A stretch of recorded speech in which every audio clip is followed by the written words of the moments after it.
Y'all know it's Kip's birthday? Yeah. He's 33. Yeah, he said he's holding, right?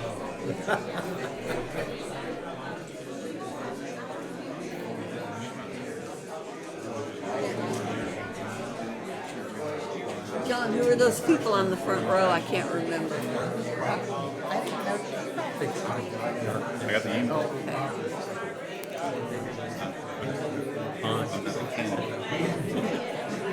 There's a lot of people here. Is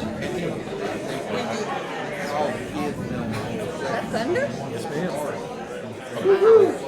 As long as we don't have hail, we're okay. Yeah, that's right. The dynamics.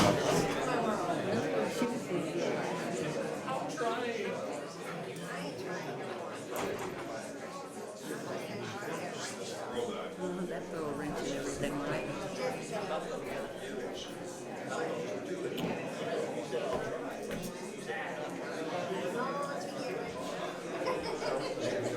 Already it's a lot different.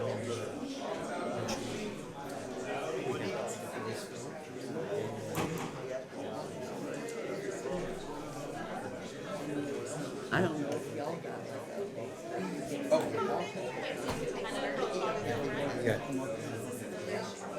Dark. Yeah. I got it on my desk. I was going to ask about that. David Morris texted me and said he was on his way to Advent, that urgent care was taken. Good evening, everyone. It's great to see everybody here tonight, August 12th at 6 p.m. I don't know about the rest of y'all, but I don't remember having to bring an umbrella to any kind of meeting that we've had in the summertime, and especially in August. This is kind of crazy, but very well needed, and you know, some of our grass is getting kind of brown, so it's nice to have a little wet on it. So it's great to have y'all here. I just called the meeting to order, and we will start with our pledges of allegiance led by Mr. Tim Traeger and our invocation by Mr. Mike Wilburn. Join us. I pledge allegiance to the flag of the United States of America and to the republic for which it stands, one nation under God, indivisible, with liberty and justice for all. Now Texas flag. Honor the Texas flag. I pledge allegiance to thee, Texas, one state under God, one and indivisible. Remain standing for invocation, please. Our Heavenly Father, we are indeed grateful that you allow us to live in a land where we can gather together freely. We thank you, Father, for those men and women who have made that possible because of giving their lives and for service. Thank you, Father, that you allow us to serve the children of this community. We thank you, Father, for those men and women who are working diligently, getting ready for the first day of school. Pray, Father, that you would bless all those that are involved. Thank you for the parents who are allowing their children to attend our schools. Pray, Father, that you would provide for a positive school year this year. For the name of Jesus we ask. Amen. Amen.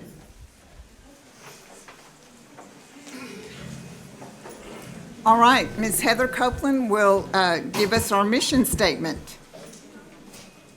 The mission of Copperas Cove ISD is to provide exceptional opportunities for each student through exemplary instruction, which inspires academic success, personal excellence, and responsible citizenship. Thank you, Heather. Now, well, we don't have any citizen comments on agenda items, so we'll go to good things. Dr. Hawkins asked us last week if we would, as board members, think of one good way that we are meeting our goals that we set a few months ago. We set district goals, and they're pretty lofty for him. He's the one that's in charge of them, but we see them being met already left and right. And so I'm going to start down there with Jeff and have him give us just one way that we're accomplishing any of those goals. Yes, Madam President. So yesterday we had a real great brief on our summer school and the effectiveness of the summer school program, and without a doubt, what a typical indication of the dedication, the commitment of our staff across the board. 320 youngins from elementary were in summer school. And of those 320, 288, in other words, 90%, were achieved a passing grade at the end of those 3 weeks. And it's just indicative of our dedication of the staff to focus on kids, focus on achievement, making sure those that have challenges get all the resources they can, get all the intervention that they can. Wasn't surprising, but it was great to see a continued success of our educators, instructors, and staff across the board.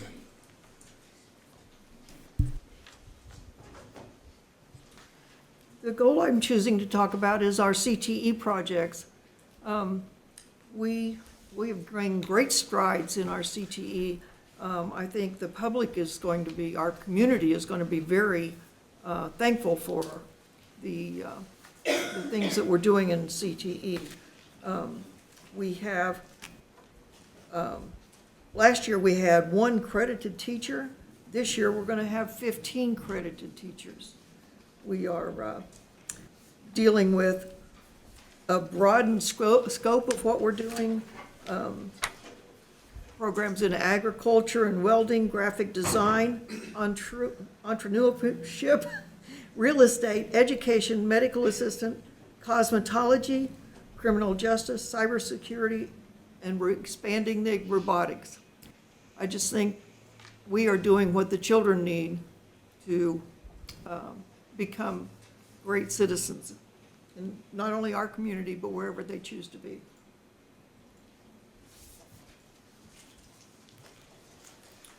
I actually, I really appreciate and have a great understanding about the communication bridge that he has between the school district and pouring it into the community.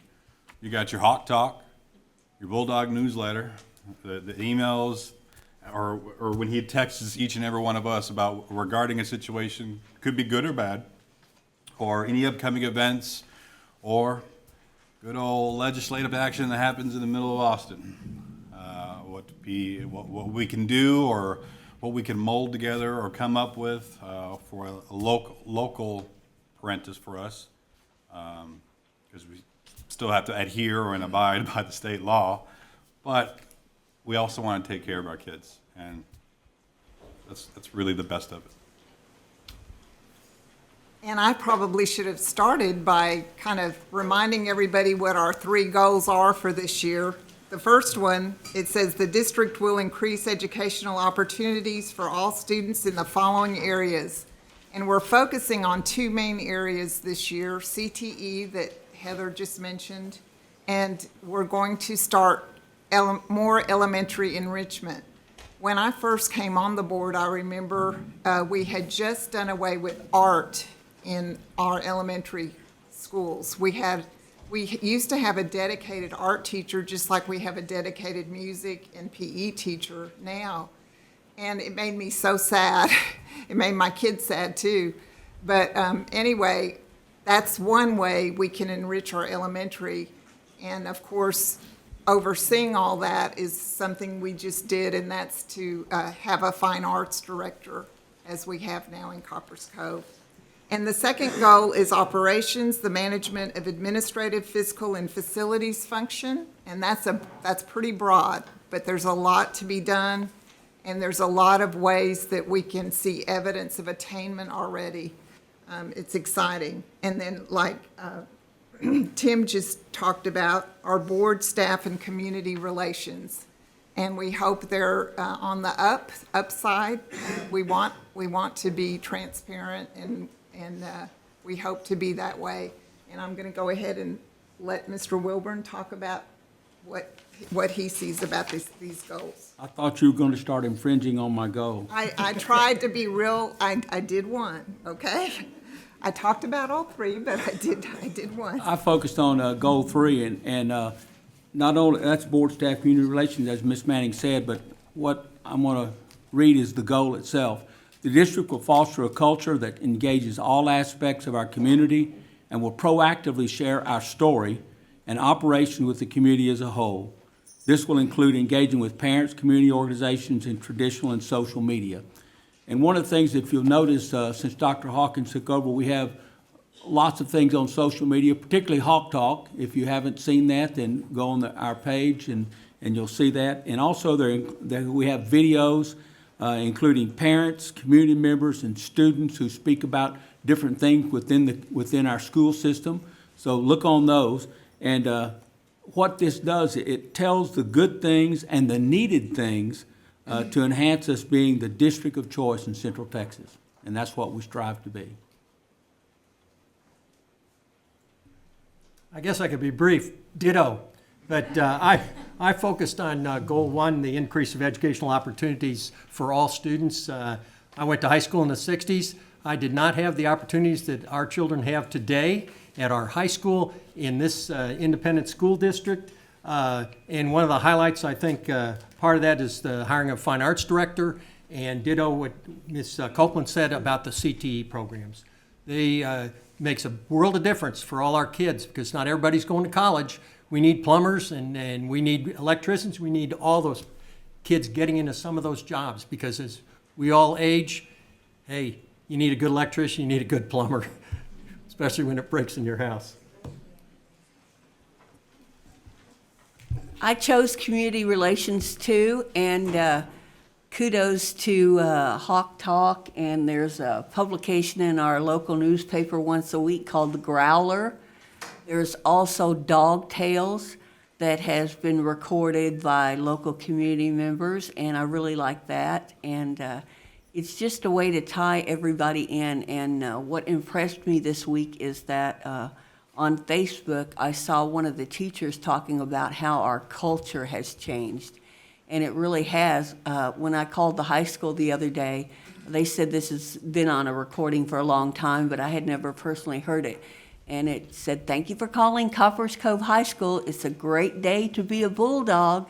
And so everybody's a bulldog, and they bought into that, and that's due to a lot that we're doing in Curtis's department and Dr. Hawk. Thank you so much. Hey, thank y'all, and being a member of the team of 8, I wanted to kind of just bat last, and I'll keep it brief. But one thing I wanted to do is, if you're a student in CCISD, please stand up. Student.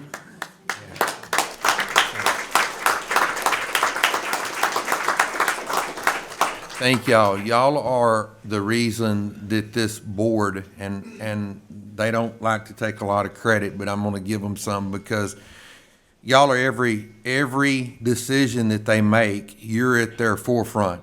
And they put in a lot of time and a lot of commitment to make sure that you, as a student, can get the very best of opportunities. Now, it's your bulldog job to make sure that you take advantage of those opportunities, but I did, my good thing is just this. I wanted to thank the board tonight for one specific one because we've kind of put a little bit of distance between it, and that was today I went through campuses to meet families, to see staff, and then I ended up at the CTE Annex at Martin Walker, or the Martin Walker Career Tech Magnet, or whatever you want to call it. But that didn't just happen by chance. It happened because these people funded it. And, they could have easily said no. They could have easily said, no, we're going to keep our kids at the high school and we're not going to expand programs. But we had to think outside the box. We had that facility sitting there, and we implemented one side of Martin Walker Annex will be health careers, and the other side is cosmetology. And here's what I know. I'm thankful that the board supported that because they know that 60% of our kids need skills, crafts, and trades. But here's what I know. The payback will be somebody in CCISD. It's going to make a tremendous impact. I was telling Mr. Gore, I know why I feel so strongly about cosmetology. I watched that program change 2 kids' lives in my career. And so these CTE programs aren't just a certification. They aren't just an associate's degree. They aren't just a CCMR point. Those programs change kids' lives, and for that, I'm thankful. Thank you. That's just a little bit. If they'd let me, I'd go on and on and on. You know, there's so many things that have happened quickly that y'all probably don't even know about, but really good things. The one thing I think that wasn't mentioned that we're talking about later tonight, we have a great facilities committee here that have put in a whole lot of work over the last, some of you, couple of years, some of you maybe 1 year or 6 months, but a lot of work, and that has not gone unnoticed. We do appreciate y'all doing that and being diligent and being thoughtful about what you're deciding for our community, and we really do appreciate that. We'll go on and have Mr. Quillen begin. Okay. Coach Buckram, can you come up? Must be in the hall. He's like, uh-oh. Yeah. We're making you go first. We're making you go first. Way to make it interesting. Wherever you want to go. Where you feel comfortable. All right. Turn this around. All right. He's smart. How's everybody doing today? Yeah. I just wanted to present the peanut butter bowl to everybody here. I don't know if everybody knows about it, but I did want to give a brief kind of description of what the cause is and what we're getting done here in Copperas Cove, give a little bit of the history, and then we'll get to the kids. But peanut butter bowl started about 10 years ago in San Antonio. 5 years ago, it came to Copperas Cove, and we raised about 1,000 pounds of peanut butter 5 years ago. And last year, we actually raised 10,000 pounds, so we multiply that amount by tenfold. So what the 10,000 pounds of peanut butter does, it does get donated here in Copperas Cove to 2 food banks here in Copperas Cove, and it changes a lot of people's lives. Just want to share one brief little story. I had a few of my past athletes last year tell me that they actually went to a food bank and the peanut butter bowl helped them because they were a part of the peanut butter bowl when they're actually here football players, and then they graduated, went off into the real world. Need a little bit of assistance, a little bit of help, a little extra food, a little extra protein, went to a food bank for some protein and got some peanut butter, and they said, you know, we remember actually being a part of that, and now it's actually playing a factor in my life. So I just wanted to share that little brief description of what the peanut butter bowl can do for our community at Copperas Cove. We do have it at HEB. Walmart jumped on board last week with a Stuff the Bus event, and I think we're at about 5,000 pounds right now, so half our goal. But what the 10,000 pound does, it kind of suffices the entire year of food. When we did the 1,000 5 years ago, it lasted about 3 or 4 months. We got to 5,000, lasted about half a year, and now we got to 10,000. Now we know that's kind of our target number to help our community at Copperas Cove get fed for an entire year. So if y'all want to help out, we have collection bins here, our school board members here. Yeah. I think everybody brought a jar or two. Yep. So if y'all want to come up and get this bad boy started, and it's easy as 1, 2, 3. Just put it in the bin and get that in. And got a little gift for Dr. Hawkins. You got a peanut butter bowl hat, so yeah, welcome to the club. And this is the 10th anniversary hat, so it's platinum and showcase here. So yeah, get it right around town. Just put them in? Yeah, I just want to throw them in one by one.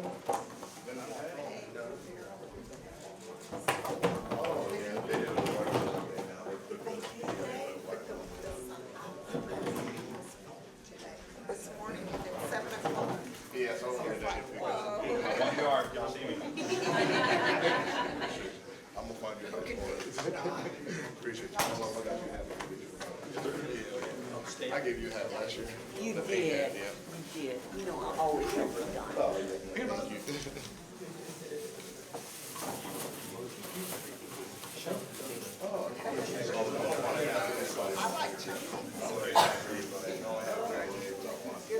Y'all take a picture of that. Again, thank you for your help.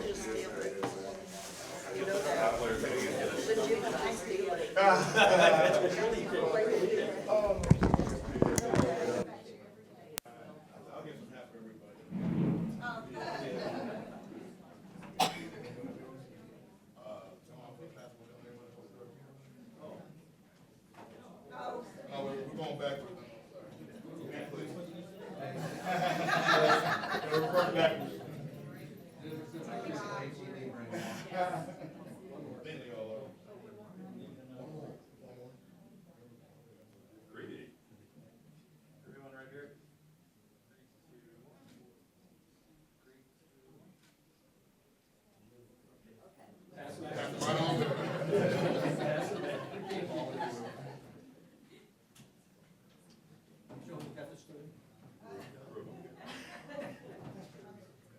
again, thank y'all for participating and helping out our community. Again, thank y'all so much.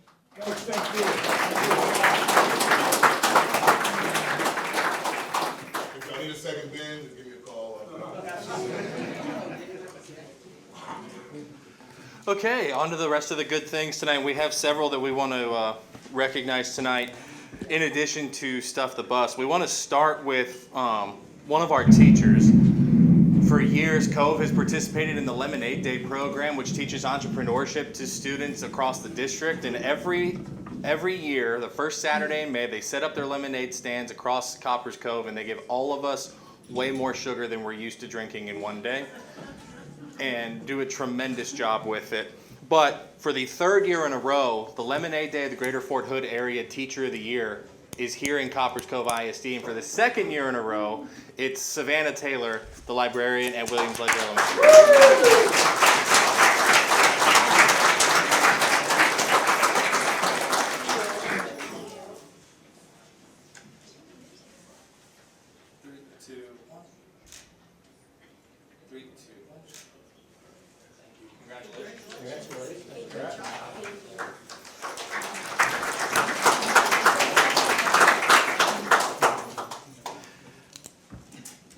As Coach Buckram mentioned, this past weekend was our Stuff the Bus event. We don't have a final total yet because we're still counting. We had to get all of our calculators out to be able to do it. But there are a lot of groups that help make that event a success. There were more school supplies on the bus this year than there have been in any of the 3 years that I've been with that event. And it's worth noting, last year we actually put a bigger bus out in front of Walmart than we had in years past. And we put the same size one out this year. So we're going to call it a success because it was. And those school supplies are already on all 11 campuses for the year. Two of the groups that help make this event possible both have representatives here tonight. We want to thank them for all of their help in making this event a success. First and foremost would be Walmart of Copperas Cove, which hosts the event this year, blocked off part of the parking lot for us so we could safely load the bus and gave us some prime real estate to park the bus and collect school supplies. We really appreciate it. Walmart.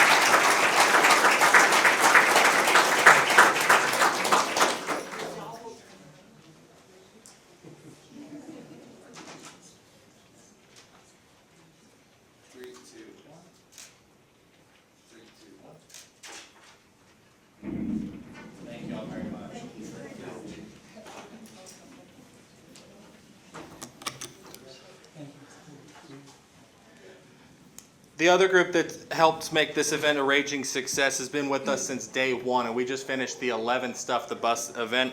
You've seen them volunteering all across town. And Star Group Veterans Helping Veterans, which not only provides the entertainment for everybody, but runs the concession stand and just really kind of helps make sure that we have the manpower we need to make Stuff the Bus happen and support these kids.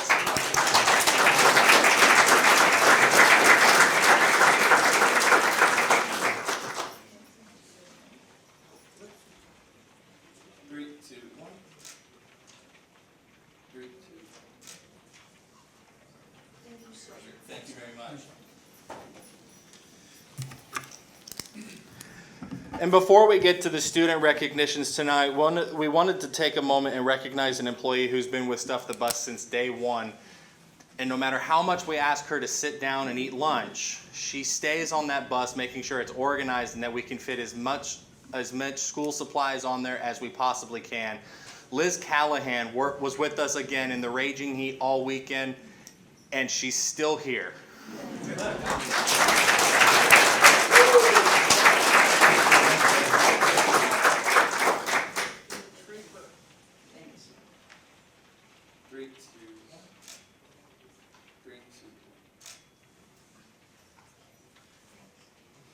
Thank you, Liz.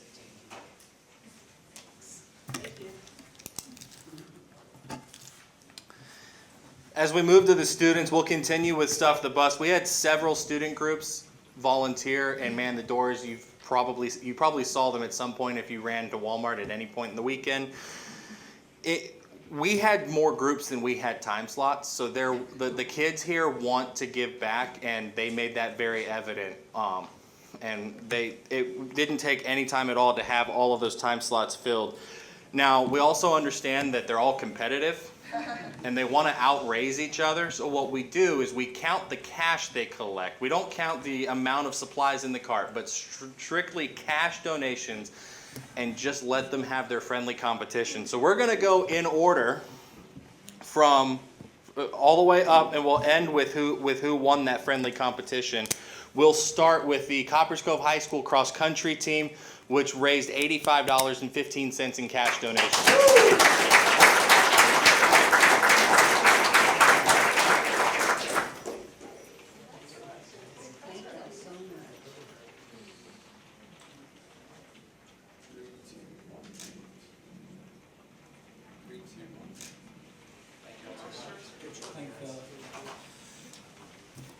The high school boys basketball team also volunteered and manned a door, raising $105.50 in their 2 hours.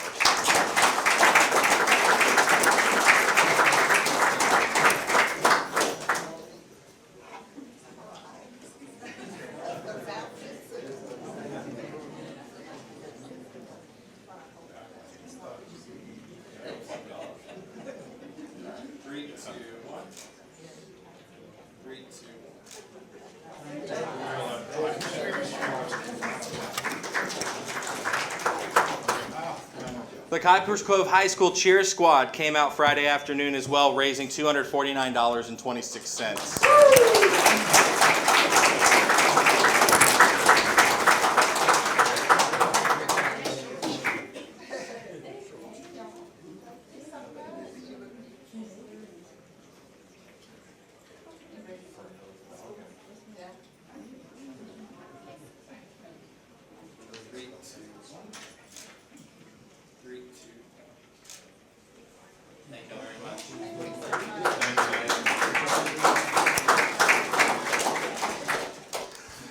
The high school softball team was also there Friday afternoon, and in cash donations collected $339.64, manning both doors.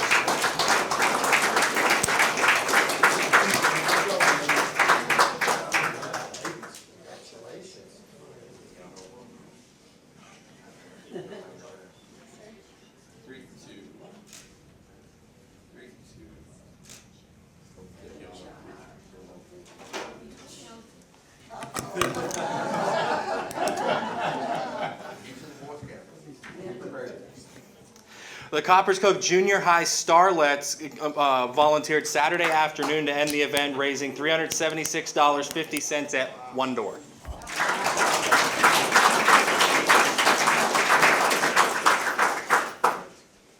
Ms. Copeland, can you take a small step back? Thank you. 3, 2, 1. 3, 2. Thank you all very much. Thanks, ladies. The Cove Junior High football team didn't just compete against everybody collecting cash. They did it at the same time as SC Lee, and at one door raised $435.88.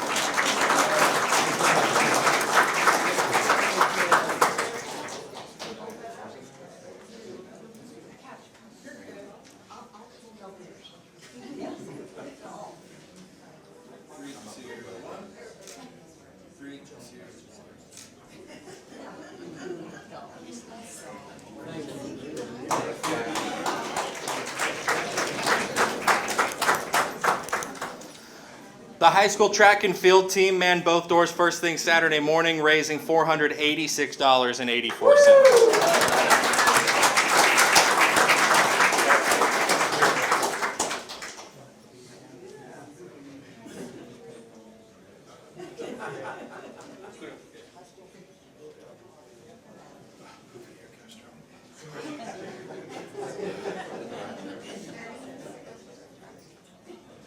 Miss Manning, can you step in front? Sorry. 3, 2, 1. 3, 2. Thank y'all very much.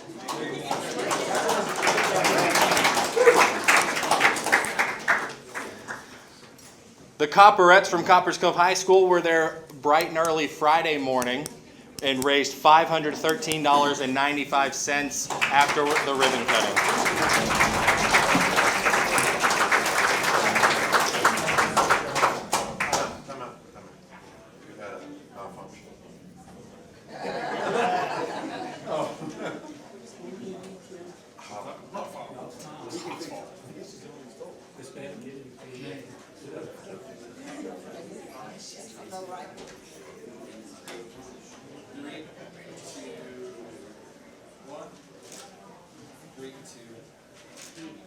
Thank you all very much.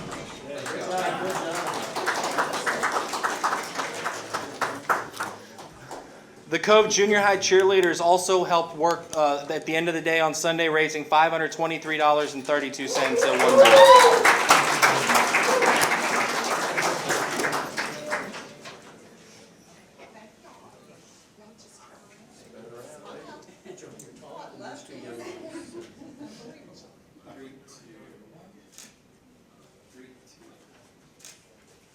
Thank y'all very much.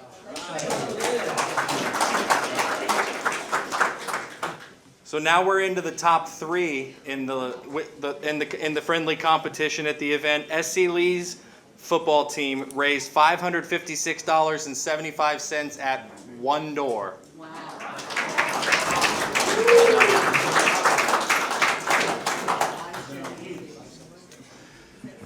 Coach Buckram, I'm sorry in advance.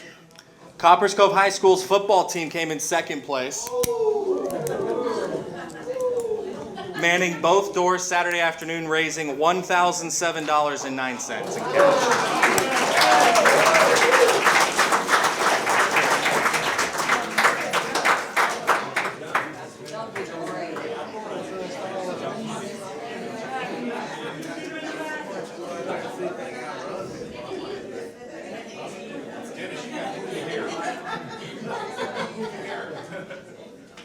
Mr. Mulberg, can you come up front too?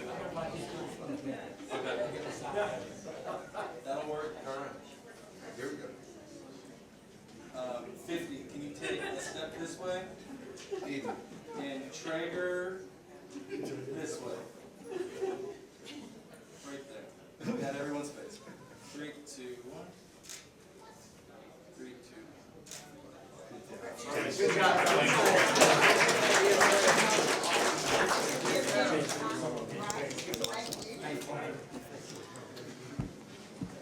And the winner for this year's Friendly Stuff the Bus competition it couldn't be here tonight because they're actually on a bus back from Thorndale at the moment. But the high school sub-varsity volleyball teams worked both doors Saturday, raising $1,342.08. Additionally, we'd like to thank the varsity volleyball team as they helped us unload the bus yesterday, or as we call it, unstuff the bus, at the Crossroads cafeteria, and they were instrumental in helping Shelley get all of that out to all the campuses by the end of the day today. We do have one more recognition we would like to do tonight that does not relate to Stuff the Bus, and that is Keegan Sullivan at Copperas Cove High School, who went to the HOSA International competition over the summer and finished 8th in home health aid.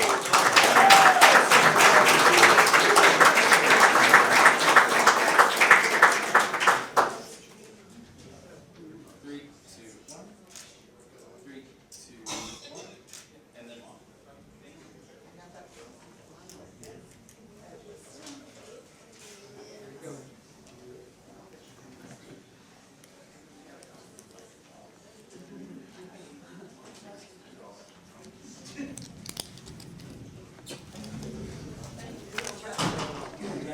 That is it for recognitions tonight, but thank you everyone who made Stuff the Bus this year a success.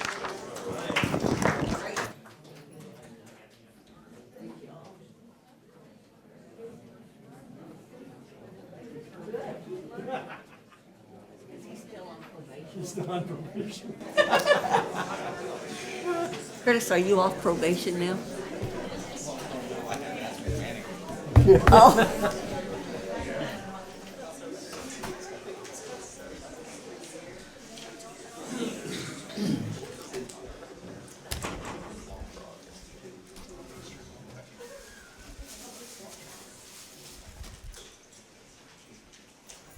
All right.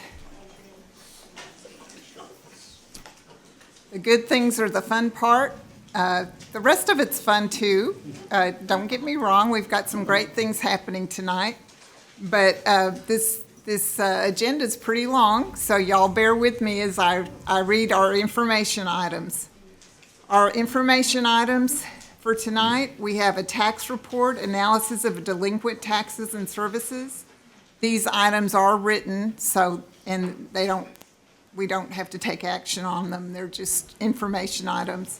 We have our monthly financial report for July 2025, a nursing report, child nutrition summer 2025 report, quarterly surplus report, a safety report, a technology report, transportation report.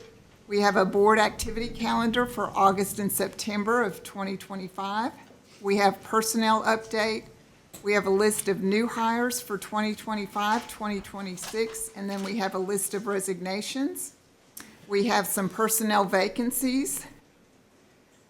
And then we have the CCISD's 2025, 2026 employee handbook, and also the CCISD's 2025, 2026 administrative handbook. We also have a list of administrative reports.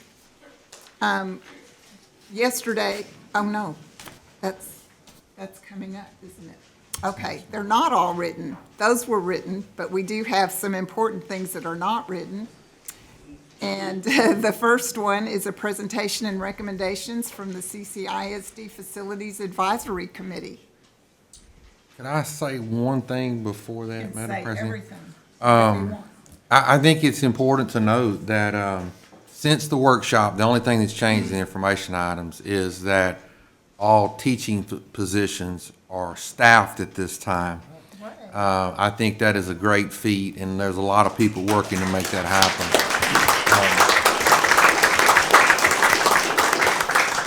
That's the good news. The bad news, which really isn't bad news, is bad. It could be, but we're having a change in trajectory of enrollment, and so we are experiencing some relocations in our area from some of our neighbors into our district, and so that's kind of messed up our enrollment models. And so we're monitoring that, and we do have anticipated pool positions open. And so we could be extending hiring based on the movement of U-Hauls. So, but thanks everybody for making that happen. All right. Sure. So the first item let's see, we're going to consent. Oh, I'm sorry. Yes. So at this time, if I could have the three spokespersons from the Long Range Facility Planning Committee. And let me just say again how much I appreciate the dedication of time. And I want to reiterate that there was an open invitation extended into the community that if you wanted to serve on this committee, you were more than welcome to have sent me an email, reached out to me, contacted me, and we would put you on the list. And so the cap was 100 members. And so with the former committee and the new members of the committee mixed together, that first meeting started off with about 80 folks. And so I just say that to say no one was turned away. But over the course of that, I do want the committee members to know that it did not go unnoticed, that it takes a lot of time and sacrifice to go over things and to work within a group that was very diverse as far as some people had longer tenure serving on committee, on that type of committee, and some didn't. So people were all over the spectrum. And like I say, it was hours of different meetings. And so they give up part of themselves in order to go through that process. So thank y'all for that. Thank you. Thank you, Dr. Hawkins. Good evening, members of the Copperas Cove ISD Board of Trustees. We are honored to stand before you tonight as members of the District Facility Planning Committee. First, we want to express our sincere appreciation for the opportunity to serve alongside 50 to 80 dedicated community members in this important process. Over many hours and multiple meetings, our committee engaged in deep discussion and careful analysis, all with the shared goal to help Copperas Cove ISD move toward becoming the district of choice by meeting the needs of our students, staff, and community. Throughout this process, we have been educated on a variety of critical topics: school finance, construction cost, the district's needs assessment, enrollment trends, and recent curriculum changes. We've also reviewed previous bond proposals and marketing strategy, incorporating valuable community feedback. Using this knowledge, we prioritize the district's needs, carefully aligning them with current school finance laws and available funding. An advisory committee in partnership with the Texas Association of School Boards has evaluated every campus and identified the need for roughly $400 million over the next 10 to 20 years to modernize our district. Superintendent Hawkins, Dr. Hawkins, has emphasized that our infrastructure has not kept pace with the evolution of public education. Today's schools must prepare students for any immediate entry into the workforce through trades, certifications, and dual credit pathways, requiring modern, flexible spaces. It is important to highlight this proposal is different from previous efforts in significant ways. For instance, while we consider building a new high school to meet the needs of today's students, the estimated cost would exceed the district's current bond capacity, which has decreased by $20 million since the last election. We also explored smaller campus options, but an estimated $60 million, these wouldn't include land, utilities, and still would not resolve the challenges that we face at the high school. Instead, the committee's recommendation is a fiscally responsible approach. To approve a bond package totaling approximately $165.7 million, divided into 3 propositions. We also suggest that the district board review recent fund balance designations to maximize the success of the initiative. For example, the district could allocate funds to cover Proposition 2 or 3. Using fund balance strategically would also allow the board to address other pressing needs that aren't not prioritized in the bond package, such as the ag science facility, elementary playgrounds, and junior high athletic facilities, to just name a few. Stretching our resources to meet more of our community needs, despite an estimated $28 million or 16% loss in purchasing power since the last bond due to the inflation.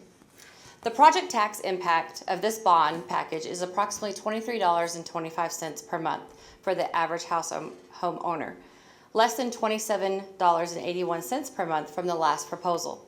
And if the district's fund balance is used as recommended, that impact could decrease further. This represents a sound investment in our children's future, strengthening both workforce readiness and college preparedness. Tonight, we respectfully ask the board to call for this bond to be put on the upcoming ballot. Align with our district's long-term facility plan, because this is more about just buildings. It's about investing in our students' future and the future of Copperas Cove. We firmly believe this proposal offers our community the best chance for the success on upcoming ballot. Therefore, we respectfully urge the board to support this recommendation and place it before the voters. If approved, the bond would be placed on the ballot for November 4th, 2025 election. The board must make a final decision by August 18th, 2025 to meet legal deadlines. We encourage community leaders, parents, staff, and residents to actively participate, attend forums, review information, and spread the word. In closing, we want to thank you for your commitment and your leadership.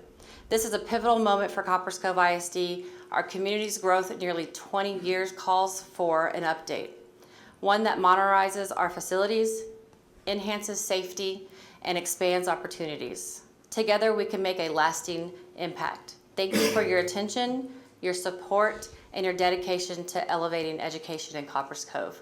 Go Bulldogs. Now J.C. Stubbs and Ms. Elmore will answer any questions that you may have.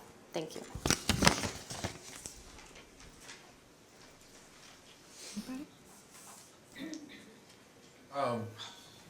So you've introduced JC and Miss Elmore.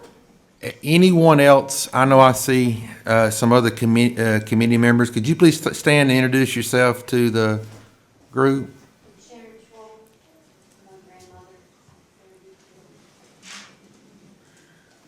Samantha Wilson, and I work in the school district. Inez Faison.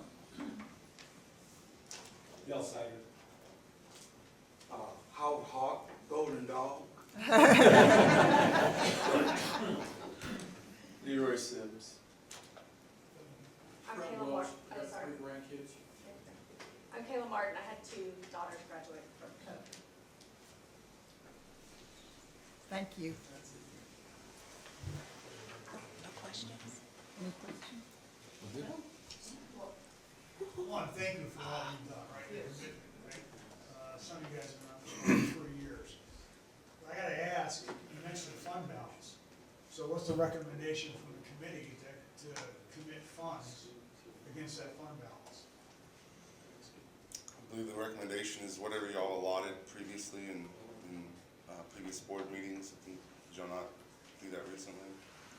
Well, there's nothing specific, right? It's just future growth. 16 million. 16 something. 16 million. Just nothing specific, it's future growth. So you mentioned commitment to fund balance. What's the committee's recommendation for it? So the committee's recommendation is that from the 3 propositions we're recommending, if the board were so see it fit to use fund balance to cover the cost of potentially Proposition 2 or Proposition 3, so either one of those propositions would not have to go to the ballot. As a current, is the plan what we already looked at before? Or has anything changed? Is there anything future?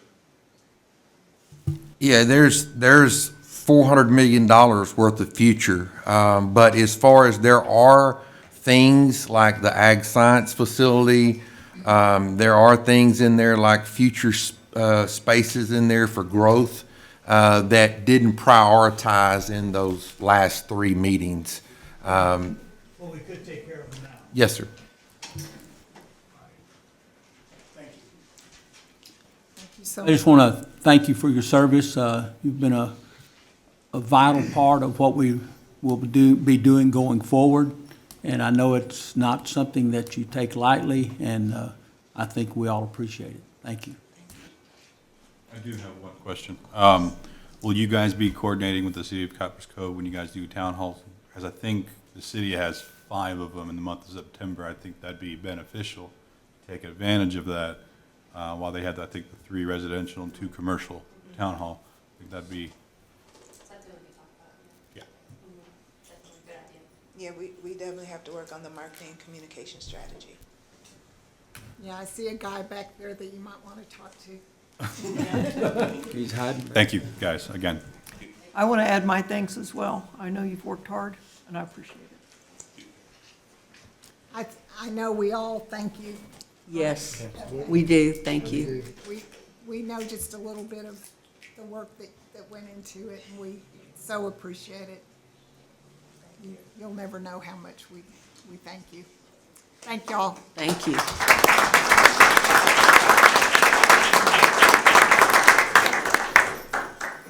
All right, we also have, the last item on our information is the summer school and reports for 2025, and they're all written. Oh, we had one yesterday. We had our board goal number 1 update, and we got a great reminder from Robert Turner about the dual credit. Well, the dual credit was from Miss Amanda, and Robert Turner gave us a great talk about P-TECH. And so we have gotten to know a lot more than we did before yesterday. Our consent agenda is large, so y'all just sit back and relax a little bit while I read these items. There is one that a board member has asked to be taken out, to be talked about separately, and I will go ahead and mention that one right now. That is 9N. It's the interlocal government agreement with the City of Copperas Cove to provide school resource officers for CCISD, and it's $182,991.96 from budgeted funds. So we're going to take that out, and we'll have that as our first item under our action items in just a minute. Our consent agenda, the rest of it consists of the Board of Trustees meeting minutes from our workshop meeting July 14th, 2025, our regular meeting July 15th, 2025. We have financial statements and payments of bills. We have a budget amendment request for the 24-25 fiscal year Fund 199 operating budget. Purchases over $50,000. We have purchase of band uniforms and band instruments. Renewal of Skyward software licenses for financial management, payroll, employee access, crystal reports maintenance, and student management. This is sole source, $159,417.46 from budgeted funds. We have the ISCOR, Integrated Systems Corporation, Skyward hosting for student and finance for $62,880, again from budgeted funds. We have the TASB Risk Management Fund, 2025-2026 unemployment compensation, workers' compensation, property, auto, cyber property, and school liability insurance coverage. And this is $1,268,362, and again from our budgeted funds. We will consider and take this is under consent agenda, but we'll consider and take action to approve resolution amending policies regarding board meetings and public comments, and consider and take action to approve resolution adopting a policy to implement local library advisory council, EFBL. It's the acronym is SLAC, SLAC. Consider and take action to approve resolution adopting policy prohibiting assistance with social transitioning. Consider and take action to approve resolution adopting policy for parent grievances regarding statutory rights. Consider and take action to approve resolution adopting policy to prohibit certain employee action on controversial topics. Consider and take action to approve resolution adopting policy to prohibit diversity, equity, and inclusion duties. Then we have an agreement with Charleston State University for the 2025-2026 school year. We have a before and after school agreement with the Armed Forces YMCA. We have an interlocal government agreement to share facilities. Oh, no, this one's here. Interlocal government agreement to share facilities with the City of Copperas Cove for the 2025-2026 school year. Then we have a contract with Education Elements, and this is from LASSO grant funds for $436,500. Then we have the 2025-2026 Student Code of Conduct, a list of approved T-test appraisers for the 2025-2026 school year. Then we will be talking as we go along about the 2025-2026 superintendent constraints. Then we have a state of emergency resolution for CCISD Williams Ledger Elementary School. Appointment of a delegate and alternate delegate for the 2025 TASB Delegate Assembly, which happens in September, and our delegate will be Jeff Flores. Our alternate will be Heather Copeland. Then we have an out-of-state trip It's a NAFIS Fall Conference in Washington, D.C., that takes place September 14th through 16th, 2025. And as I always tell people at our public meeting on Tuesday evenings, we always have a workshop the day before at noon, and we discuss all these items. I am going to let Dr. Hawkins explain a few of those items, because a lot of them you're going, wait a minute, what is this, what does that mean? Well, we just got finished, we're not finished with the legislature. They're still trying to operate, as y'all know. I guess the Democrats have left town, so, special sessions will happen someday. But, so a lot of those resolutions are due to what the state legislature has said that school boards are going to do before September 1st. And in fact, we had our last regular workshop yesterday, and we typically have it at noon on Mondays, and then we have our regular meeting on Tuesday evenings. Well, we can't do that anymore because we're not allowed to have meetings during the day anymore. They all have to be at 5 o'clock or later. And so that's all going to be changing. We're not sure exactly how we're going to change our workshop and our regular meeting, because we need both desperately. We can't do without our workshop. It's very important. But we will figure that out before September, and we'll start doing it a different way. But anyway, that is our consent agenda. I'm going to let Dr. Hawkins go over some of those items that probably y'all would like to have understood just a little bit better. Yes, ma'am. And we, as Ms. Manny says, the whole workshop you can view on our webpage, and so you're welcome to go back and view through that. Most of these items on the agenda are dealing with just the logistics of running our school district. But the one specifically that is 6E, F, G, H, I, and J are all policies that the board must take action on either by September 1st or September 18th, depending on the specific policy and the way the law was written. And so each one of those, and with the exception of two, you'll find one in the action item. The world-renowned controversial cell phone policy is in the action item.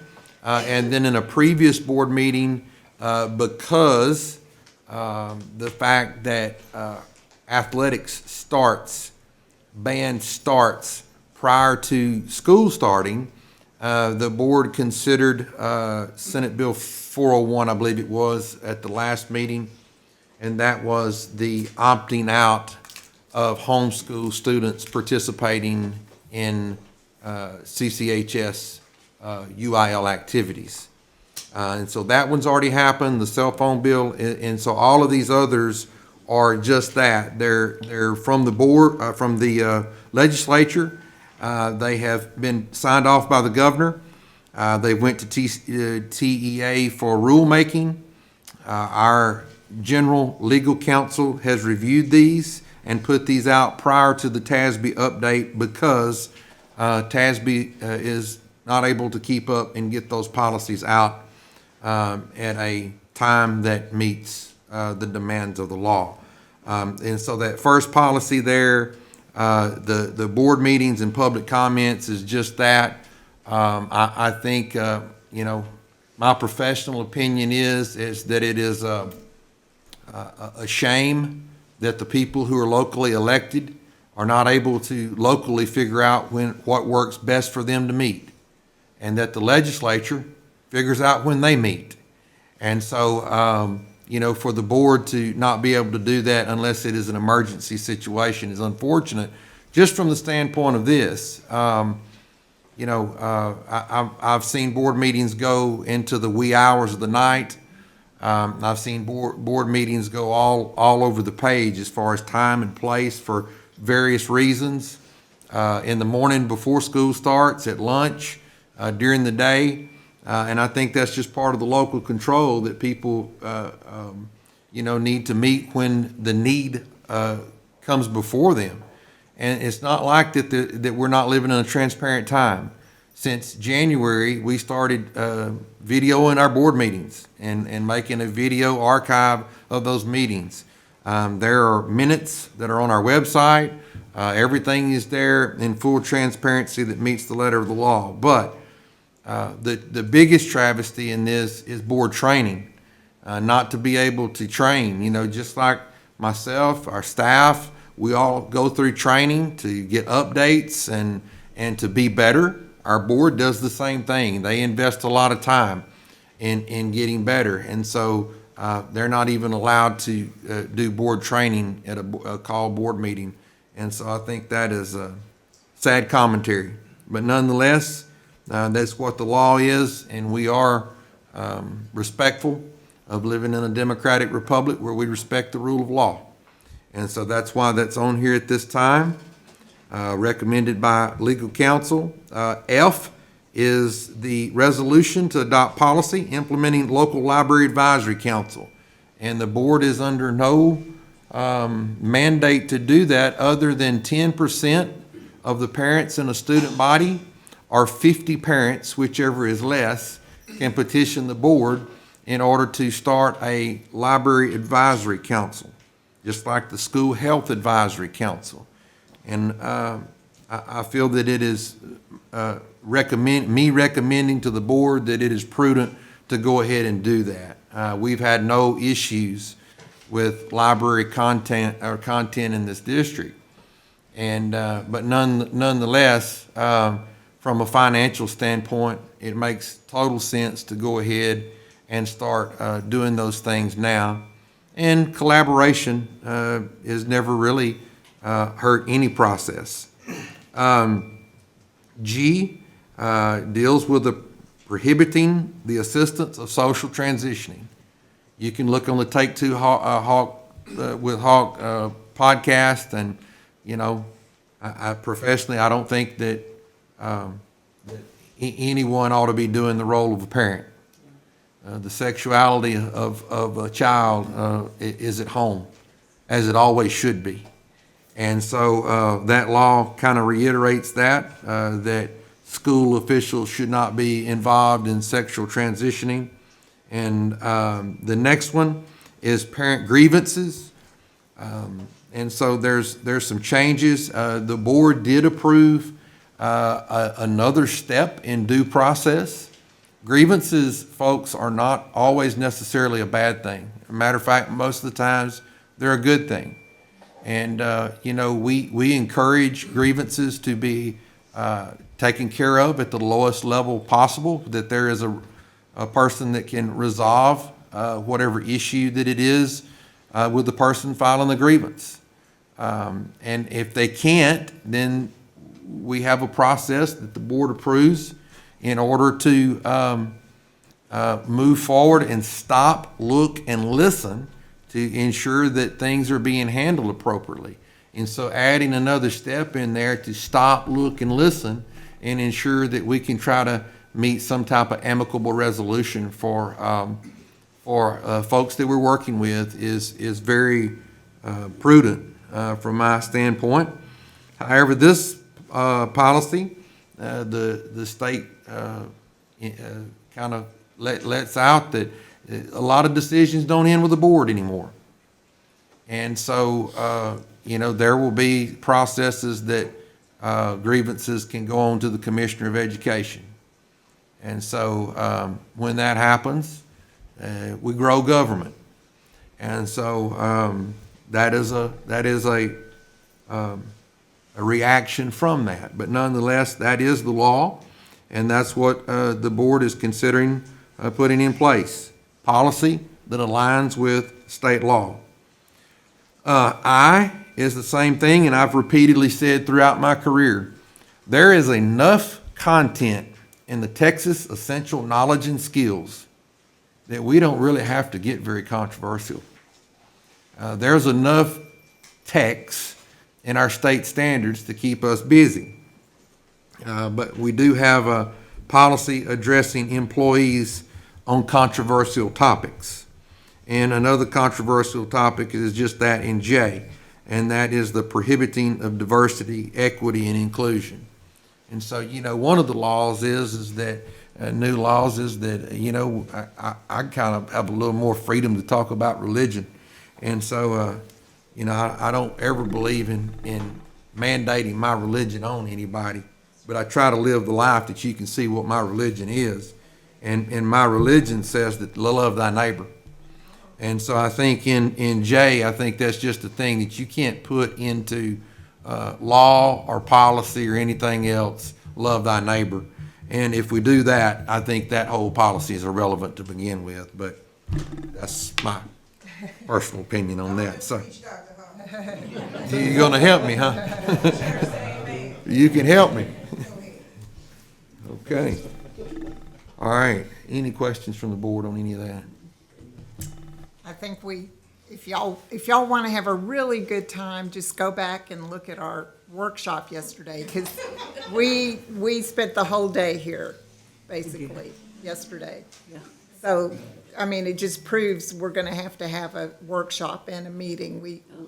Unless we're going to go into the wee hours of the night like it was when I first got on the board, but that was 30 years ago. We don't want to go back to that. I think I got home at 2 a.m.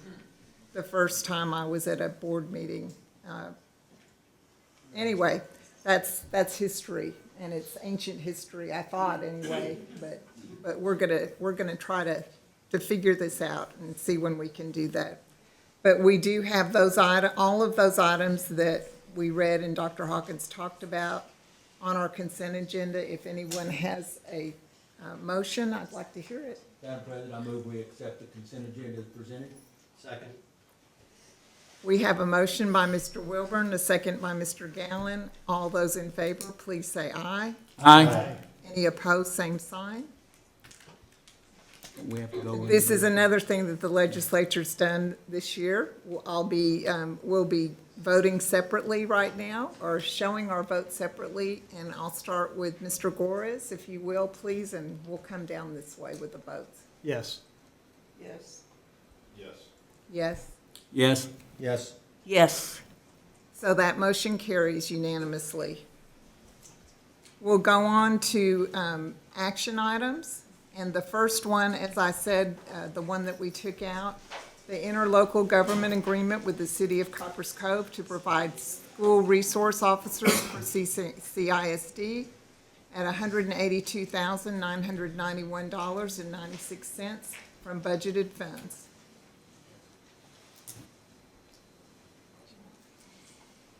Does anyone have discussion on any of those items? Somebody needs a motion, a second, and then discussion if we go by Robert's Rule of Order. All right. I move we accept the agenda items presented. I'll second that. We have a motion by Mr. Wilburn, a second by Ms. Copeland, and we'll go into discussion now. Well, Madam President, I was the one who moved this from the agenda, right? And I think the first thing to understand, as we discussed yesterday at length, is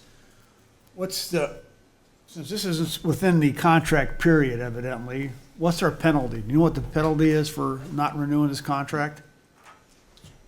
I'd have to get with, Mr. Havilah. I believe it's It's 30 days notification. 30-day notice. And so we would have to provide 30 days notice, so, since we're inside that 30 days, if the board decides not to act on that, then we would carry for 30 days, from the date that we, provided notice. So I believe through the month of September. So September is the action month. Starts September 1st. Okay, so within the 30 days. So there's going to be a penalty, right? If On page 174, on page 174, the agreement reads, Section 1, term, the initial term begins on October 1st of 2025 and expires September 30th of 2026. The agreement may be renewed annually by the district, providing notice to the city of its intent to renew and consent to such a renewal. Neither party shall be required to renew the agreement, and in such renewal shall not become final until each party's governing body the body's appropriation of funding required to service the obligations created in the agreement for the renewal of the budget year. So just as presented, it's through September 30th of the year, right, through September 30th. D says Current. either party may terminate this agreement for any reason by giving at least 30 days written notice. Such written notice shall be delivered by certified mail to the central administrative office of the party receiving notice. As yesterday, discussed,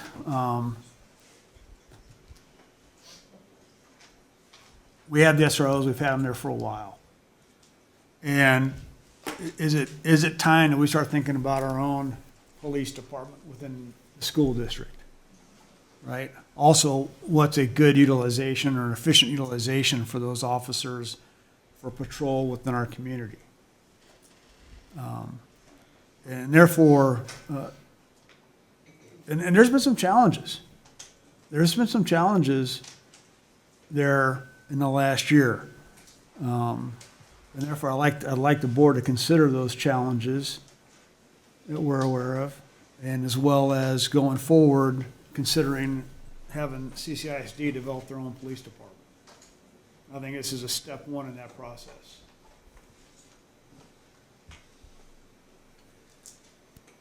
So you think step one is to go ahead and terminate the contract a month before it goes into effect? And so we're not going to be able to get a police department together that quick. Oh, I understand that. It's gonna take some time, right?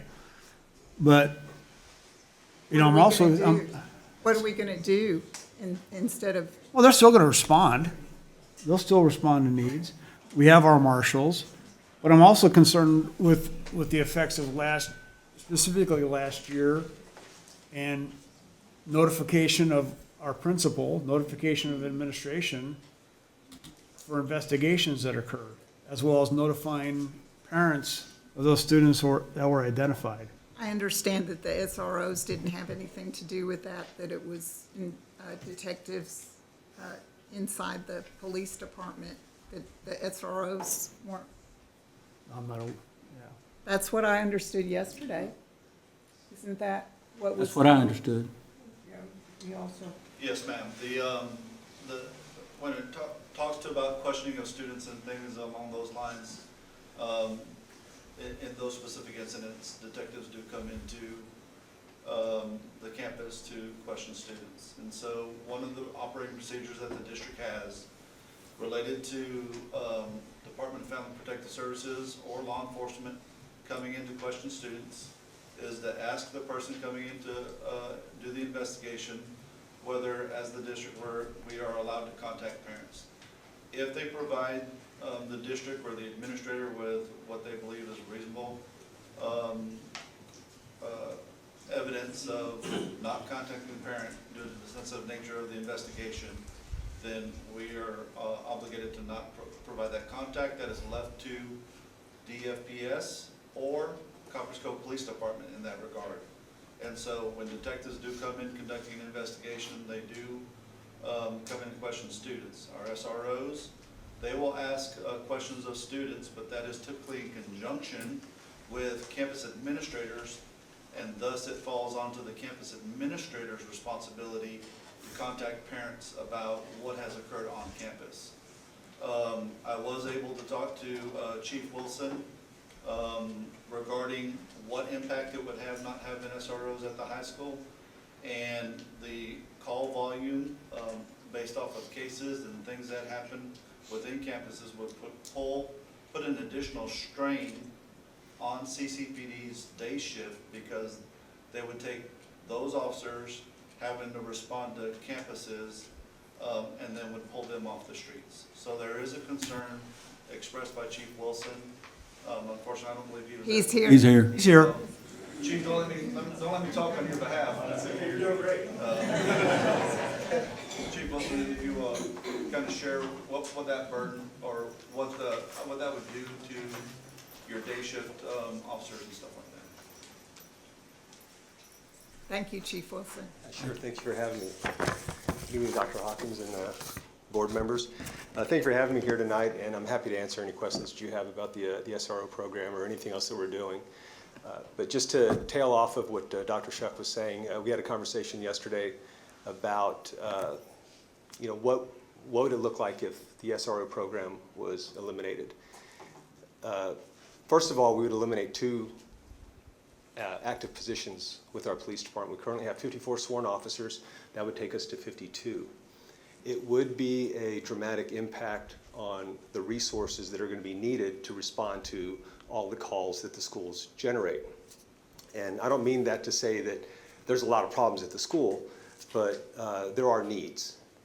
I will tell you, in the since last year, our police departments responded to 989 incidents involved with the ISD, and those have generated 313 case investigations, which usually starts at the patrol level, and a lot of times those investigations are forwarded to the detectives to do a more deeper dive on whatever the incident may be related to.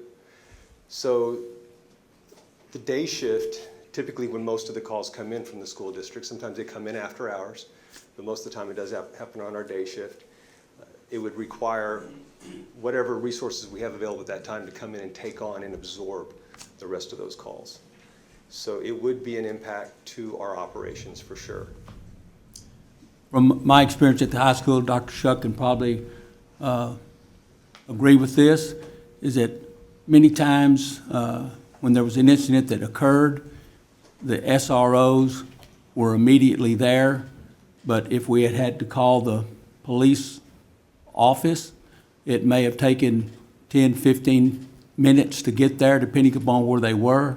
So I feel like it's a benefit to have them there in the building in case they're needed. Yeah, and just to speak a little bit more on the 989 incidents that we've responded to, that's not just what the SRO has responded to. Our patrol officers, our shift officers, are still supplementing those needs because not every call is at the high school. And if they are available, the SROs will actually leave campus and go to the campus where the need may exist. But if they aren't available, then we're going to go ahead and send one of our patrol officers anyways. So that's just the total number with all the campuses combined. That number also doesn't speak to the things that our SROs do on campus. There's conversations.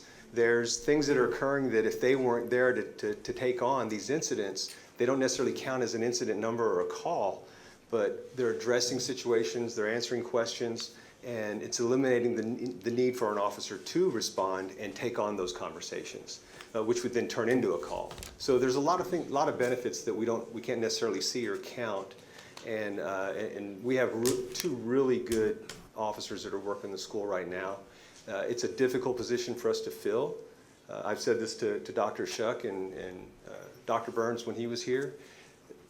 Most of the guys and gals that we bring in, they're younger and they want to be patrol officers. Very few come in with the dream of becoming a school resource officer. Yeah. But after they spend a little bit of time on the road, they want to branch out and have new experiences and do different things. And that's when we try and capture them and see if they're interested in coming into our schools. Right now you've got a homegrown kid in there. He came up in the ISD system. He's doing a really good job. And then we also have a female officer who's been with us for about 2 years that actually took on the position because she has a family, and that schedule is more conducive to her personal life versus what she has to do on patrol, the shift work and everything else. But she still takes it very seriously. She cares about it. She cares about the kids. And they're doing a great job building those relationships with our kids. There's a lot of times when things happen off campus that our detectives, our officers, contact one of them and say, hey, tell me about this kid or tell me about who might have done this. And they're a great resource for that investigative tool. One of the things that I want to kind of add in there is our school marshals don't have the same capabilities as the SRO. Yes. If we have to wait for a police officer to respond in that 10 or 15 minutes rather than the 2 or 3 that we could have the SRO there, there could be a higher incident Potentially, yes. I mean, we say that, and we have our school marshal folks right here. Are they gonna stand by and let violence occur at the high school? Are they gonna stand by and let somebody be assaulted at the high school? So the way how the laws are written, that a school marshal has the same authority as a police officer until law enforcement gets there. So they I've read it many they actually times. fall under the same rules, chapter 14 of the CCP and other things, so they can act as a law enforcement officer. When the law enforcement does get there, then they take over and they make the ultimate decision on arrest, non-arrest, or what have you. Right. But they So- fall under the same rules, the same licensing, and all that. But they cannot arrest though, right? They They can hold. yeah, they can detain. It does say that they can arrest, but ultimately CCPD is gonna make the decision whether or not arrest is made. So you would intervene. Yes, that is their. So as, you know, and there's plenty of examples, right, where there's been SROs that are intervened in the positive aspect. Absolutely. And Chief, I appreciate you being here, you know, we know each other, right? Sure. I got personal friends that are on your department. I've recommended some of your young'uns to it, right? They have used me as a reference. Well, keep doing that. We appreciate that. Yeah, absolutely. I think the SRO is a great recruitment tool. You know, the concern is our policy in which our parents weren't notified of students being questioned. Okay. And this isn't yours towards you, it's actually, you know, Dr. Shuck, you've brought it up. It's the first time I'm hearing that there was, a reason for that to occur. Right, I've got the policy in front of me, if you want me to, I'll read it, but it specifically states that unless there is for cause, right, parents should be notified. And that, Is that directed towards me? no, or- that's, to Dr. Shuck. So was our principal at that time notified? I can't speak as to the conversation held by the investigator and the principal at that time, as I was not present. And since he's not present here, I would hate to speak on his behalf and make an assumption. Okay, that's fine. If these two individuals are not funded by the city, they're funded by the district. So if we vote no, you're losing two officers that can respond in times of crisis across the city, regardless, We are right? currently in a position not to eliminate the officer, but to eliminate the position that currently is vacated or vacant. Because we currently have two vacancies in our department that we have one in the police academy for, and we're in the process of hiring for right now. We also have another person who's going to be resigning probably in the October timeframe. So, yeah, the last resort would be actually to cut an officer, but we would lose the position, if that makes sense. Yeah, either way, the city would be down two officers. Yes, yes. We appreciate y'all coming, and we're gonna go ahead and take a vote. I just had a question. Chief, what's your opinion about looking long-term in, surrounding school districts have done it, of us creating our own police department and, not a huge thing, we have a whole bunch of officers, because we've got Yes. the school marshals, but having a police chief and an assistant police chief type format. What's your opinion on that, since a lot of other school districts have done that? It's Mr. Goris said, that's a long-term process to try Sure. and build that up to the point where my concern is, you answered the question about you lose the position, but you don't lose the officers. That would have been a concern. Yes. Because, taking officers off the streets, we're a safe community, in my opinion. And, you start taking officers off the streets, then we could become a little bit less safe.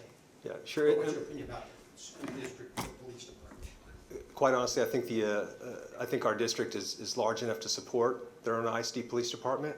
And prior to Dr. Hawkins, I had conversations with Dr. Burns about an ISD police department, and he had zero interest in having a police department, so it didn't really go very far. If that's something that the district would like to entertain, I would support it 100%. absolutely. We're big enough for it. Gatesville, which is a smaller community, they just started a small ISD department, and they seem to be doing some really good things over there.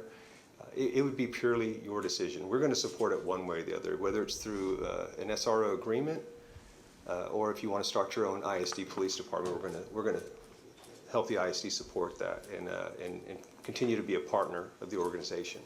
I will tell you that policing is expensive, and every time I put together this sheet for the agreement every year, it goes up a little bit every year. And the only thing that we are looking to get basically refunded back is the salary and benefits of the 2 officers here. What you aren't seeing are all the other costs that comes with that, those two bodies. One thing Dr. Burns did ask me to put together was a proposal for adding more SROs at one time. And adding that number of SROs, we had to include some of those other costs, like the training. Training a police officer to get them certified and full-fledged, it takes a good full year. So currently we're absorbing the cost of salary and benefits to get them through the police academy and get them in a position to become an SRO. You have those costs, all the ongoing training, the equipment, the vehicles. I sent that price tag over to him on what it would cost to expand it, because he wanted, I believe, one additional SRO in each junior high, and then a 5th SRO that basically roved all the campuses. And it was a considerable price tag once you added all those other things that we are currently picking up with these 2 SROs. I can't remember the exact number, but I think you were probably on the board, Mr. Gallen, when it was presented. Thank you, Chief. Sure. Thank you. At this time, we do have a motion by Mr. Wilburn and a second by Mrs. Copeland. We are going to go ahead and one by one say yay or nay, and then we'll have our decision made. Mr. Gores, would you go ahead and start that, please?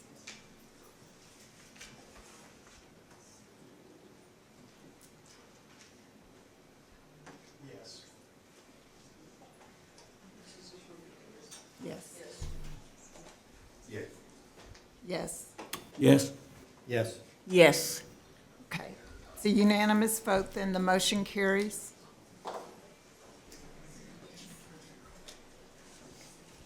We'll go on to our next action item. To consider and take action to approve adopting, you high schoolers are going to love this, the personal communication device resolution. Well, the policy's next, but we'll start with the resolution. Yes, ma'am. As presented, that resolution has been through legislative process, signed off by the governor. This is a reflection of nobody that is here tonight. It is a reflection of the will of the legislature. And the resolution did come from our general counsel attorney, and that's the first step in part of, as all the other policies, was the resolution to implement the policy. And so that's the first recommendation to be voted on. We'll talk more about what the policy actually is in the next item. But would anyone like to make a motion to consider and take action to approve adopting the personal communication device resolution? So moved, Madam President. We have a motion by Mr. Gallen. A second by Mrs. Copeland. And again, we'll do the one-by-one voting. Mr. Gores, would you start again? Yes. Yay. Yes. Yes. Yes. Yes. That vote is unanimous, so the motion carries. Our next item is to consider and take action to approve adopting personal communication device policy. Members of the trustees, as I have said on Hogs Talk at our workshop, Curtis has started pushing out probably a month and a half ago, once that was signed into law, House Bill 1481, information to parents regarding this law. And yesterday I had the letter to the administrator from the Texas Education Agency that talks about that this law must take place by September 18th. It is the result of House Bill 1481. It includes cell phones, tablets, smartwatches, or other devices capable of telecommunication or digital communication on school property during the school day. So I know that we have some high school students. I've already heard their strategizing, all of that. And so that is the law, and that is what the Texas Education Agency is defining as this Texas Education Code 37, Chapter 37.082D. It does prohibit devices from being brought onto campus, or in the school district must designate a method for securely storing those devices during the school day. This is a very common sense approach. I think that, once again, my professional recommendation to the legislature was that this needs to be a matter that lies with the local Board of Trustees, but that didn't happen. And so the Board of Trustees does define how that device is going to be stored. And in our case, the recommendation is to be stored means that the student puts it in their backpack or bag, and that we don't see it and we don't hear it. And further, as you read through Texas Education memorandum, it talks about this is to take place during the school day. It's not parts of the school day, okay? There is some other legal counsel floating stuff around that says that you can use your cell phone between classes and during lunch, and school day means school day, not parts of school day. And so that device must not be seen or heard during the school day. And so the exceptions to that policy is when there is a 504 federal law in place, or IDEA special education need that has been shown in an ARD committee that there is a medical purpose for that device. And so, you know, if I've got dyslexia, that doesn't necessarily mean I'm now special education, okay? But that does not mean that I get to carry my phone around, okay? There has to be an ARD committee meeting, there has to be a medical need, and there are instances that I have had students that had to have their cell phone because of medical needs. It is a very real condition for those students, life-threatening condition. But those are the guidelines on that. We're not buying yonder pouches unless the board does not take my recommendation. There is $20 million worth of grant funds in Austin that will help you buy yonder pouches. But as you've seen here locally, those yonder pouches are problematic because just as our children are trying to figure out ways around House Bill 1481, they're also trying to figure out ways around the yonder pouches. And there are ways around the yonder pouches. The problem with the yonder pouches is this: when you've got 2,300 students or 2,400 students, and there is an emergency that takes place that requires a campus to reunify, whether it may be a poisonous gas being spilt from a railroad, the car is turning over, and you have to reunify that campus, and there's 2,400 cell phones locked up in pouches. That's not very reasonable. And so it's not very practical. And so from a common sense standpoint, putting a phone in a bag, turning it off, it's not seen, it's not heard.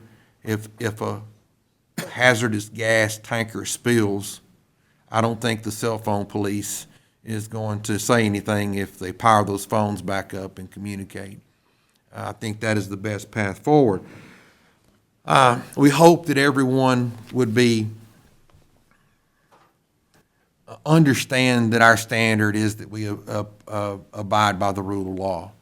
That means staff and that means students, and ensuring that, just because I'm teaching fourth grade English 4, that doesn't mean that, I can disobey state law. Whatever our opinion is on it, it's just that, it's an opinion. But at the end of the day, it is state law, and the expectation is that everybody would comply.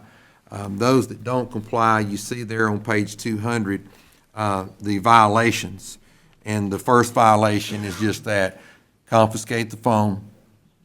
It's picked up at the close of the next school day. Second violation, confiscation of the phone, picked up 48 hours later at the close of the school day. And then the third violation starts the invoking of the discipline matrix in the student code of conduct to where it's multiple days of ISS, and then you can wind up in DAP. And that's very unfortunate that anybody couldn't just comply with the law. And so that's what our goal is to educate, push out information so that folks will know that. And, for parents, I would say this is, Mr. Wilburn has dedicated 66 years in this school district, and, 65 years ago, if his mama wanted to get a hold of him, then she called the front office, and they'd send a note down to the class or whatever needed to be done. Or if he needed to get a hold of his mama, he went down to the office, and the principal's secretary or the receptionist would call home. And so we're going to have to do some things kind of old school. I'm not advocating busting the big chief tablet out or anything like that, but those are the ways that we'll survive. And if you disagree with this, I think that my deal is that it has been as common sense as we can make it. And that if you disagree with it, I can sure tell you where the legislators, representatives, the senators, the lieutenant governor, and the governor's address is. And, at the end of the day, I think we're very divisive in society today. We're very polarized. And so, I think we all need to work to come together, be unified, and do some things together. Because at the end of the day, we're not going to school to fight a cell phone deal. We're going to school for students to get an opportunity to be the best version of themselves when they leave Bulldog Nation and go out into the world, into the workforce, college, or armed services. And so I think we all need to keep that in perspective. This isn't really a hill that anybody chose to or wants to die on. What we want to do is the things that is our mission that we're there for. Any questions? Yeah, Dr. Hawkins, would you explain some of the benefits of this? As controversial as this has been as far as cell phones and the fact that the governor signed that into law and all that, there are some benefits of not having that thing out in the classroom. I was a classroom teacher for 20 years, and we've gone through the whole series of bring your own device and allowing kids to do that. But banning that now, there are some definite benefits. We discussed some of those in our workshop, and would you just throw in, statistics are statistics. There's statistics, there's data and all kinds of stuff that show the benefits of this. I think we should all understand that screen is addictive. It is just as addictive as a whole lot of drugs that are out there, whether it's nicotine. It does, if you look at the studies, it does, secrete dopamine into the brain, and that is addictive. And so we've got a generation that is the most brilliant generation of students in the world that this world has ever seen. But they're also the most unengaged. They're also the most anxious, and they're also the most depressed. And so, you crack open that book of Hebrews study, and God created us to be social creatures. He created us to love one another, to engage one another, and that engagement is gone. And so if you go to a restaurant, you look around that restaurant, you've got a lot of families sitting around restaurants. And I'm not telling anybody how to raise their family, because Lord knows the hardest job I've ever had is that of a parent. And I failed a bunch of times. But I do know that I observe in restaurants families that sit through a whole meal and never say anything to each other. And they may be texting each other, they may be sending TikToks to each other, I don't know. But they're not looking eye to eye, or as I tell my daughters, live and in color. And so just the engagement. You go into a lunchroom and kids have their cell phones out and they're engaged with the screen. But, you know, one of the most telling things that we hear from employers is this: soft skills. We need students who can come to us as employees in our workforce and have exemplary soft skills. And so they're struggling with talking to people, looking them in the eye, shaking their hands, smiling. The personal interaction in our society is at an all-time low. And so I think the mission behind this is very good. I just wish that y'all would have done it rather than legislature. You know, we're Texans, and you know, we're not real good about people telling us what to do. And so, you know, if it can be our idea, hey, we're all for it. But the moment it's somebody else's, yeah, it's not any good. Well, one final comment that I really want to make, those of you that have been out on our campuses, when we paint the campuses orange, meaning anti-bullying, this decreases bullying. Cyberbullying is a real thing, and you can do it on your phone, you can do it on your tablet, on your computer, and all that stuff. So there's stuff out there that says that not having that out reduces that also.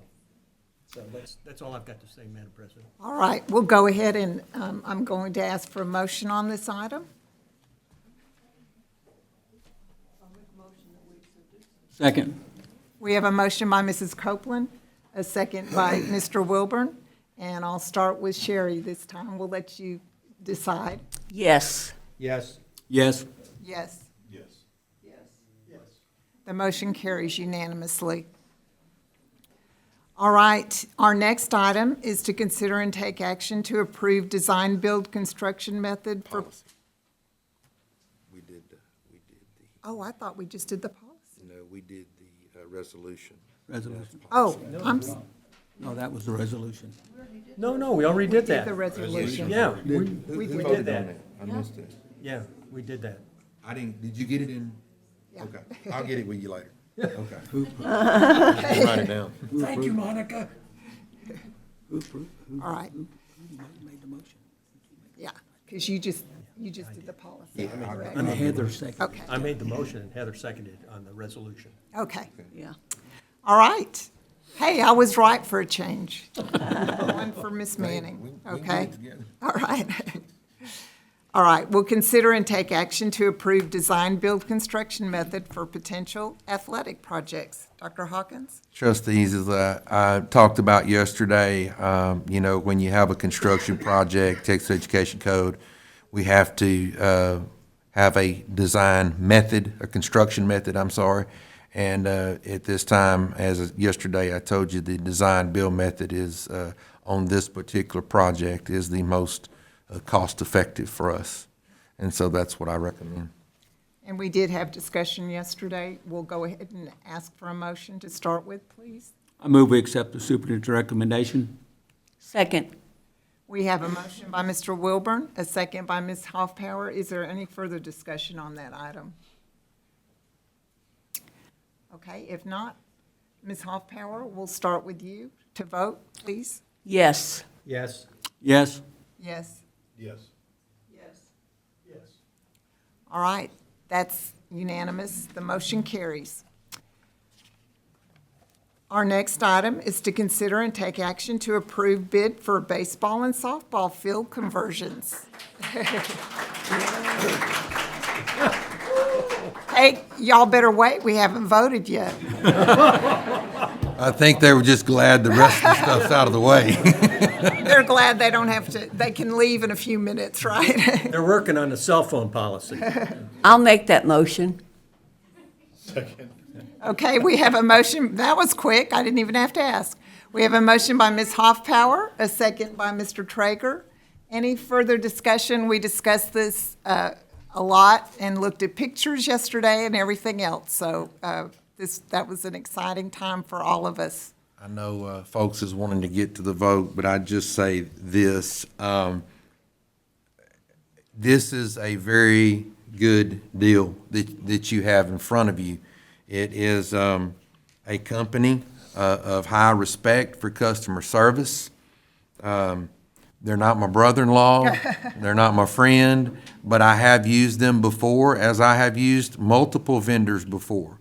And I know the high quality of project that they bring to the table.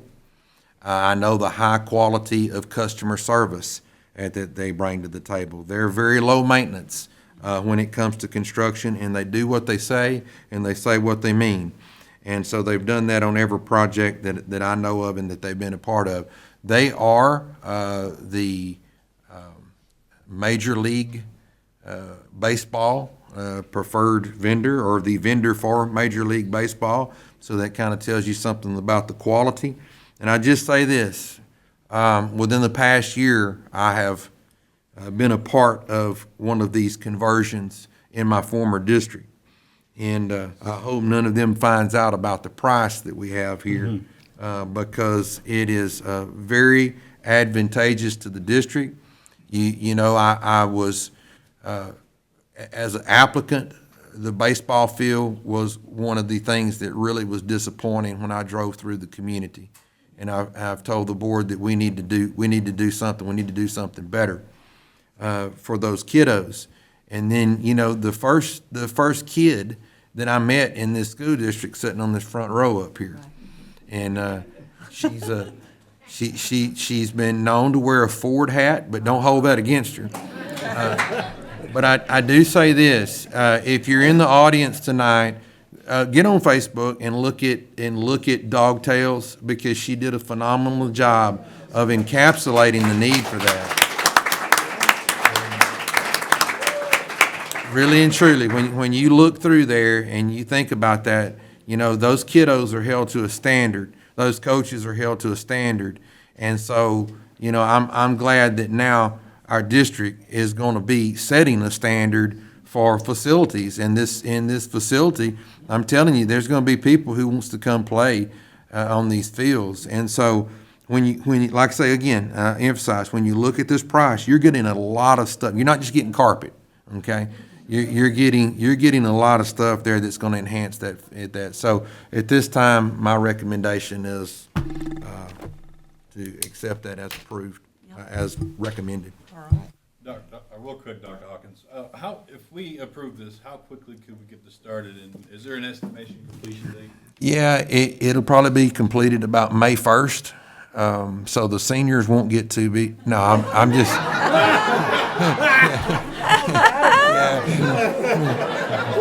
No, just kidding.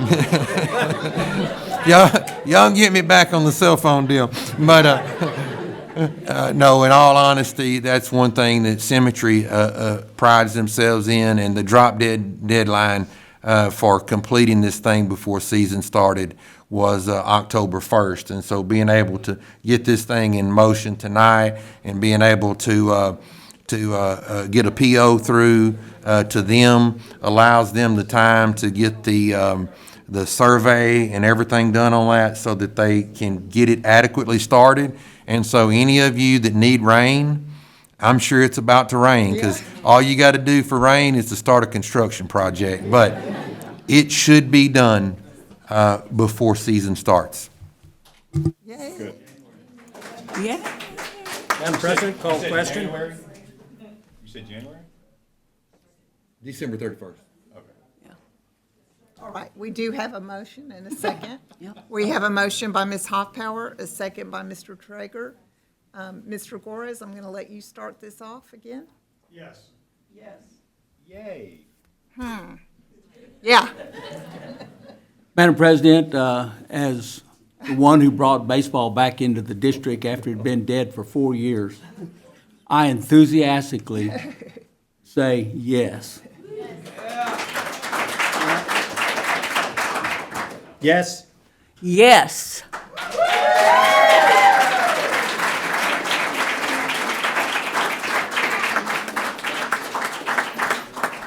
Hey, I want y'all to continue to appreciate these people because they didn't have to do that. You know, we could have went to zip tie and got them to sponsor because that baseball backstop. Yeah. And so really, y'all need to, you young folks that are sitting there, they're supporting you, they're behind Yeah. you, they're cheering for you, and they're clapping for you, and then they're putting their money where that is. So I want y'all to come up here and take a picture with the board. I've got some real nice stuff here. Look at all the ones that came. Come on, let's get you out there, Sherry. Thanks, John. This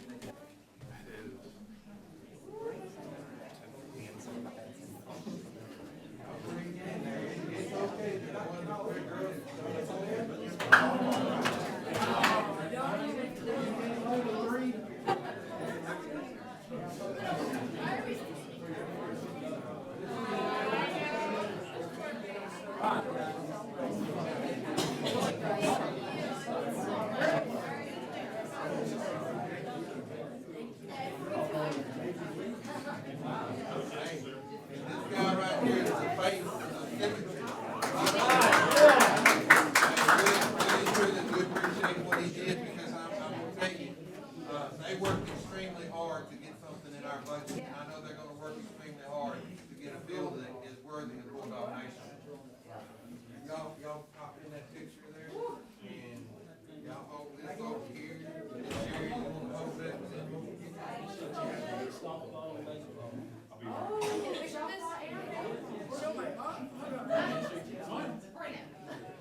I'm sorry, guys. I'm excited. Right, everyone right here? 3, 2, 1. 3, 2, 1. Hold on, look at your moms. Throw the dogs up, boys. Dogs up. Hey,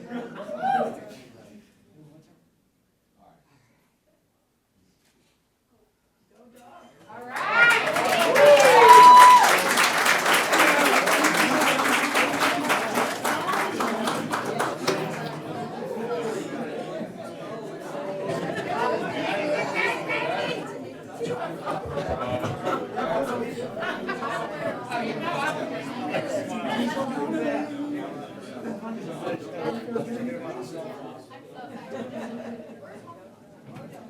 I like it when they're happy.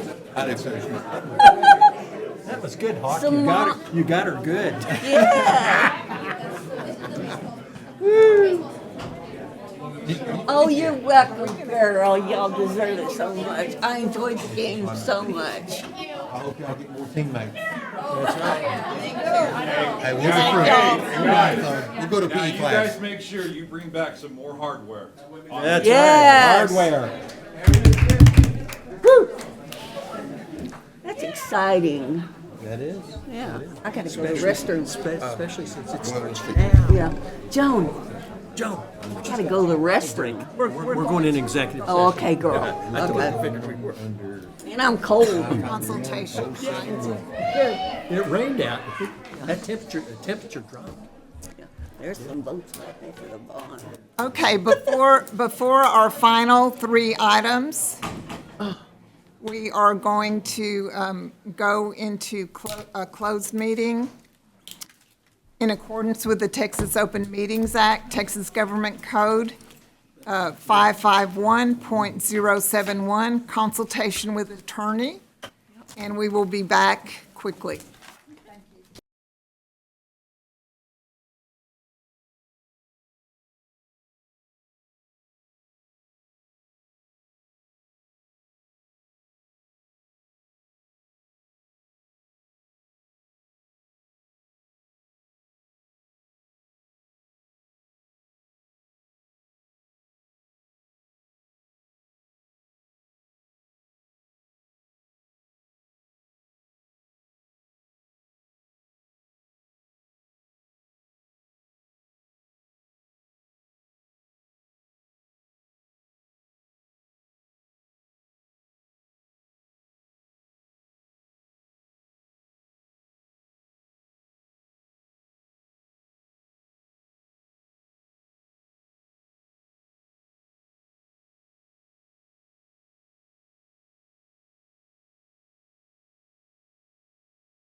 Right, we are coming back into open session at 8:31 PM, and we'll consider our last three items.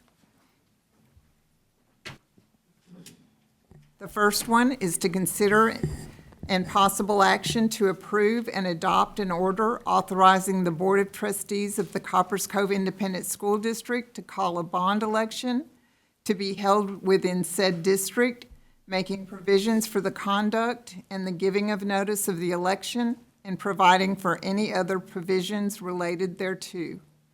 Do I have a motion? So moved, Madam President. We have a motion by Mr. Gallen, a second by Mr. Traeger. Is there any discussion?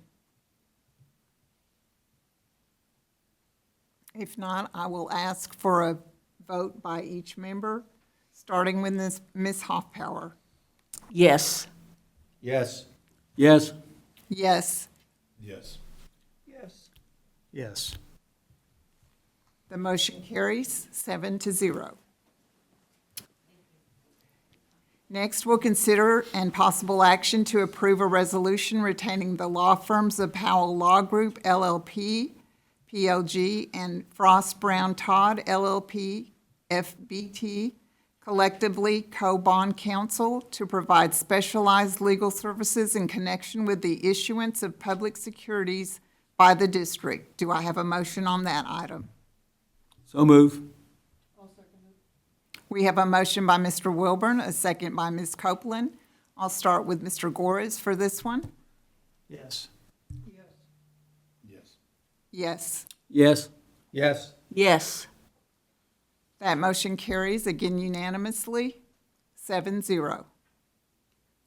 The last item, we'll consider the approval and adoption of a resolution declaring the official intent of the district to reimburse cost in accordance with 1.150-2 of the Treasury regulations incurred in connection with the district's planned capital expenditures from the proceeds of the tax-exempt bonds, which will finance the 2025 bond project. Can I have a motion on that item, please? We have a motion by Mr. Traeger, Second. a second by Mr. Gallen. Any further discussion? We'll start with Ms. Hoffpower on this item. Yes. Yes. Yes. Yes, Yes. Yes. Yes. that item is a 7-0 vote, and the motion carries. So with that, we'll go ahead and adjourn our meeting at 8:34 PM. Everyone have a great evening. Thank you for staying.